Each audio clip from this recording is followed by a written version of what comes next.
Next rubric है वो है वर्सेस मेकिंग। वर्सेस मेकिंग बोले तो कविता बनाना, शायरी करना। शायर जो होता है ना, तो वर्सेस के मीनिंग हम क्या लेंगे कि शायरी, मेकिंग बनाना, शायरी बनाना या कविता लिखना या कविता बनाना, ये सब चीज़ें जो इसमें शामिल हो गई। अब इसे हम क्लिनिकली कैसे समझेंगे? इसमें एक तो सिंपल सीधा सीधा ये है कि पेशेंट आपके पास में आए और आपसे कहे कि डॉक्टर साहब मैं जब से बीमार हुआ हूँ, जब से मेरी तबीयत ख़राब हुई है, मैं जो है वो कविता लिखना शुरू कर दिया हूँ, शेर शायरी कर रहा हूँ मैं, आप सुनेंगे डॉक्टर साहब? तो इस तरीके से जो है वो बोल सकता है, लेकिन ऐसा बहुत कम होता है। ज़्यादातर जो हमें मिलता है वो क्या है कि अगर कभी किसी पेशेंट को कोई तकलीफ़ है और आप उससे पूछो कि तकलीफ़ कब बढ़ती है, तो वो जवाब में क्या कहेगा आपसे? डॉक्टर साहब धूप पड़ती है, छाँव पड़ती है, मेरी तकलीफ़ें यूं ही बढ़ती है। ये बाकायदा पेशेंट कहता है इस तरीके से। बहुत सारे पेशेंट इस कंडीशन में आते हैं, उनके एक उनका जो है वो सेट ऑफ माइंड जो है उस वक्त वैसा हो जाता है। या फिर ये है कि कभी आप उनसे पूछो कि कहाँ आपको तकलीफ़ कहाँ पर है, तो कहेगा पेट में दर्द है, सर में दर्द है, क्या बताऊँ डॉक्टर साहब कहाँ दर्द है।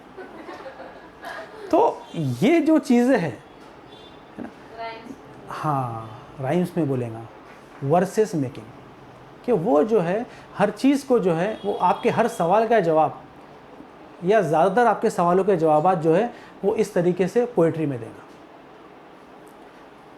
ठीक है। देन नेक्स्ट जो रूब्रिक है वो है वाइवेशियस। वाइवेशियस बोले तो जिंदा दिल, पुरजोश, जोशीला, फुल ऑफ लाइफ, ये सब चीज़ें जो है वो आती है वाइवेशियस के अंदर। ऐसा आदमी जो जोशीला हो, ऐसा आदमी कि जो फुल ऑफ लाइफ हो, जो बहुत गर्म जोश हो जिसे हम कहते हैं।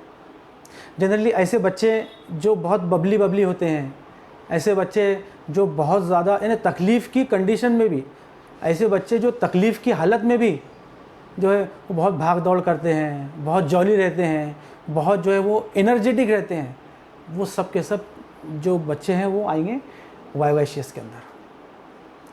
और बड़े जो लोग होते हैं क्लिनिक में, जब ये लोग आते हैं दाखिल होते हैं तो एकदम ज़ोर से हाय हेलो सलाम डॉक्टर साहब नमस्ते, डॉक्टर साहब कैसे हैं, अच्छे हैं, हाथ मिला रहे हैं, एक हाथ नहीं दो हाथ मिला रहे हैं, है ना।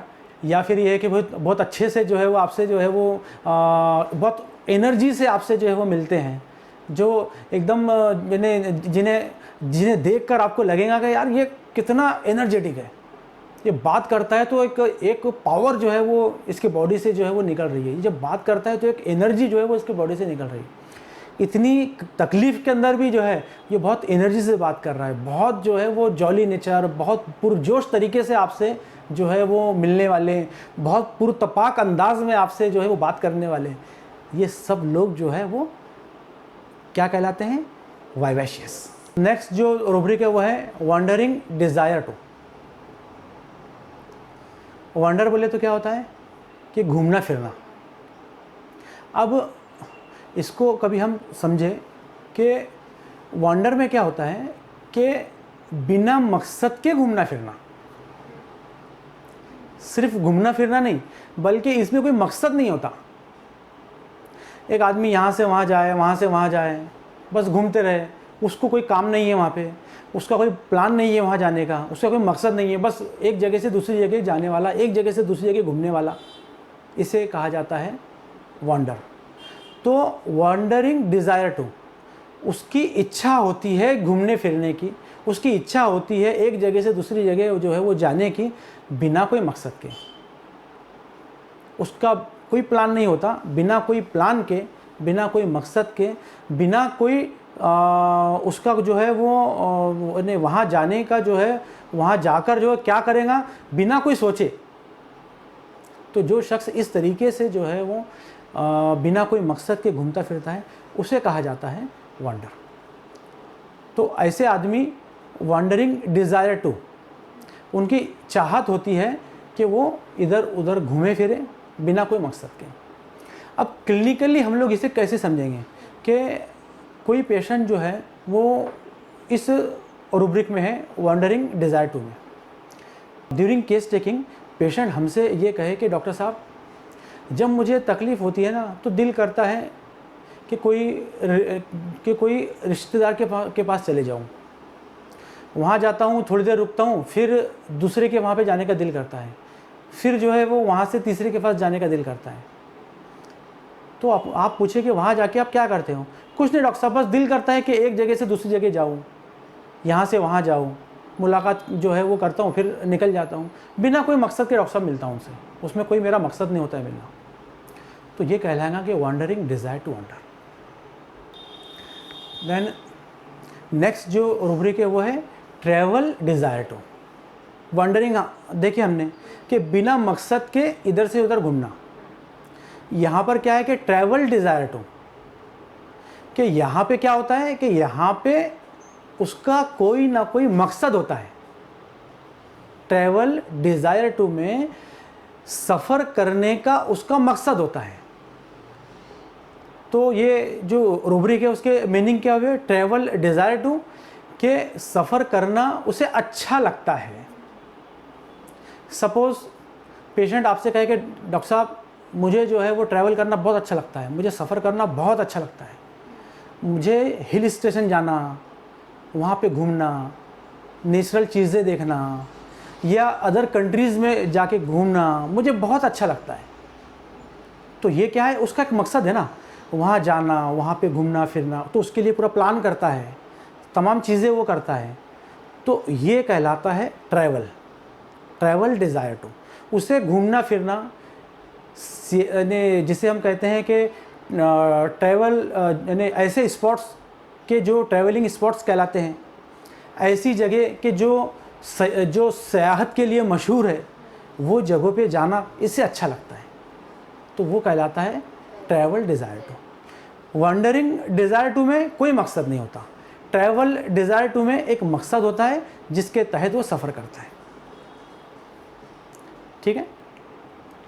नेक्स्ट जो रूब्रिक है वो क्या है? Weeping refused when anything. यहाँ पे दो चीज़ें अहम हैं, एक तो वीपिंग और सेकंड है कि रिफ्यूज्ड। वीपिंग तो पता है कि रोना। जो अहम चीज़ है कि रिफ्यूज्ड व्हेन एनीथिंग। रिफ्यूज्ड बोले तो रद्द कर देना, इनकार कर देना, या फिर नापसंद करना, मना कर देना, अस्वीकार करना। हम कहते हैं कि आपका वीज़ा रिफ्यूज्ड कर दिया गया है, आपका जो वीज़ा था वो रद्द कर दिया गया है। तो जब भी पेशेंट की किसी चीज़ को रद्द किया जाता है वो रोता है। जब भी पेशेंट को रिफ्यूज़ किया जाता है वो रोता है। जब भी पेशेंट को मना किया जाता है वो रोता है। ये कहलाएगा वीपिंग रिफ्यूज्ड व्हेन एनीथिंग। अब क्लिनिक में हम लोग इसे कैसे समझेंगे कि सपोज़ कोई पेशेंट आज आपके पास क्लिनिक में आया, आपके पास बहुत रश है, अपॉइंटमेंट आज उसको मिल नहीं सकता, आप उससे ये कहे कि आज आपका अपॉइंटमेंट नहीं हो सकता, आप 3 दिन के बाद आइए, वो पेशेंट रोना शुरू कर दे। क्यों? क्योंकि उसको रिफ्यूज़ कर दिया गया, उसको मना कर दिया गया। आज जो है वो देखने से, आज जो है उसको ट्रीट करने से मना कर दिया गया, तो वो पेशेंट रोना शुरू कर दे। या पेरेंट्स कहे कि डॉक्टर साहब, ये हमारा बच्चा जो है ना, इसको हम इसकी मर्ज़ी के हिसाब से सब चलता रहा तो अच्छा है, जहाँ इसको मना किए, जहाँ इसको रोके, जहाँ पर इसकी कोई बात ना माने, तो ये रोना शुरू कर देता है। Refused when anything. तो वीपिंग रिफ्यूज्ड व्हेन एनीथिंग, ये सारी चीज़ें जो है इसके अंदर शामिल हो जाएंगी। ठीक है। नेक्स्ट जो रूब्रिक है वो है कि वीपिंग टच्ड व्हेन, ये छूने से रोता है, टच करने से रोता है। अब ये टच फिजिकल टच भी हो सकता है, इमोशनल टच भी हो सकता है। तो फिजिकल टच क्या होगा कि पेशेंट को किसी जगह तकलीफ़ है, सपोज़ पैर में दर्द है, यहाँ पर अगर कोई उसे टच कर दे तो उसे रोना आ जाता है। ये तो सिंपल है कि ड्यूरिंग केस टेकिंग पेशेंट हमसे कहे कि डॉक्टर साहब बहुत तकलीफ़ होती है, आप कभी उसे थोड़ा भी धक्का लगाए, थोड़ा भी छुए तो वो एकदम रोना शुरू कर देते, डॉक्टर साहब बहुत तकलीफ़ हो रही है। तो वो वीपिंग टच्ड व्हेन, ये तो एक सिंपल चीज़ हो गई जो हमें क्लिनिक में अपने आंखों के सामने दिख जाएंगी। लेकिन इसके एक सबटल मीनिंग भी है, और वो क्या है कि कुछ ऐसी बातें करना कि जो पेशेंट के दिल में चुभ जाए, तो पेशेंट को उसकी वजह से जो रोना आता है उसे भी कहा जाएगा कि वीपिंग टच्ड व्हेन। सपोज़ आप आपकी मम्मी से बहुत प्यार करते हैं, अगर उनकी तबीयत बहुत ज़्यादा ख़राब है, बहुत महीनों से जो है वो हॉस्पिटल में एडमिट है, और ड्यूरिंग केस टेकिंग आप पूछ लें उनसे कि आपके मम्मी की तबीयत कैसी है, तो एकदम से उसको झटका लगे और उसे उसकी आंखों में आंसू आ जाए। या फैमिली में किसी की डेथ हो गई, कोई लव्ड वन की, जिसे आप बहुत ज़्यादा प्यार करते थे, कई साल बाद जो है वो कभी किसी ने उनके बारे में पूछ लिया, तो अचानक से एकदम धक्का लगे आपके दिल को, अचानक से एकदम जो है वो टच हो जाए आपको बात और रोना आ जाता है। या कोई बात जो बहुत बुरी लग जाती है, किसी की कोई बात जो बहुत बुरी लग जाती है, उस पर जो है वो सडनली रोना आ जाए, वो भी वीपिंग टच्ड व्हेन। ये सारी चीज़ें कि जब इमोशनली आपको टच किया जाए या फिज़िकल जो है वो कोई तकलीफ़ के अंदर हो और टच किया जाए और उसके बाद में जो रोना आ जाता है, वो सब चीज़ें इसमें शामिल हो जाएंगी वीपिंग टच्ड व्हेन। ठीक है। देन नेक्स्ट जो रूब्रिक है वो है well says he is well, sick when very. ये जो पूरा रूब्रिक है इसमें 3 चीज़ें बहुत अहम हैं। एक तो है वेल, दूसरा है सिक और तीसरा है वेरी। वेल बोले तो स्वस्थ, ठीक, बहुत अच्छा, कोई तकलीफ नहीं। सेकंड चीज़ है कि सिक, सिक बोले तो बीमार, अस्वस्थ, बहुत तकलीफ में, वो कहलाएगा सिक।